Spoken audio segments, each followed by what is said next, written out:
अधिकारासाठी अवश्य लढा, पण ज्याच्यावर अधिकार नाही त्याचा मोह करू नका. आयुष्यात एवढी प्रगती करायची की ज्यांनी वाईट काळात माझी साथ सोडली ना, त्या प्रत्येक डोळ्यात मला खटकायचंय.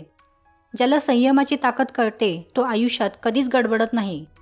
दुसऱ्यांचे चांगले व्हावे हा विचार करण्यासाठी कोणत्याही डिग्रीची किंवा पैशांची आवश्यकता नसते. फक्त गरज असते ते चांगल्या मनाची. काही लोकांना मनापासून सांभाळायचे असते, तर काही लोकांपासून सांभाळून राहायचे असते.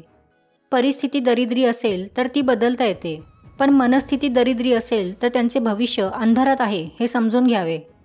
परिवर्तन हवे असेल तर आधी स्वतःवर विश्वास असणे गरजेचे आहे, कारण दुनिया फक्त ज्ञान देते, साथ नाही.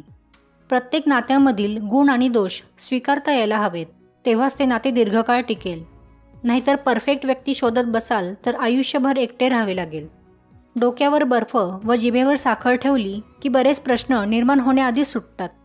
काही गोष्टी ह्या आयुष्य बदलून टाकतात, मिळाल्या तरीही आणि नाही मिळाल्या तरीही. स्वभावात थोडा हट्टीपणा असावा, कारण लोक तुम्हाला नेहमीच गृहीत धरत नाहीत.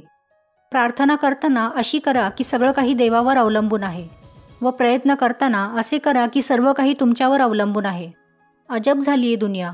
लख्ख प्रकाशातही माणसांचे चेहरे ओळखू येणार. हाताच्या रेषांवर विश्वास ठेवणं सोडून द्या, कारण ज्यांना हात नसतात त्यांचे पण नशीब असतेच की.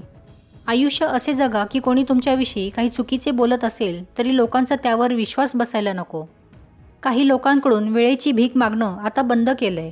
कदाचित त्यांच्याकडे वेळ नाहीये आणि ते सांगायलाही त्यांच्याकडे वेळच नाहीये.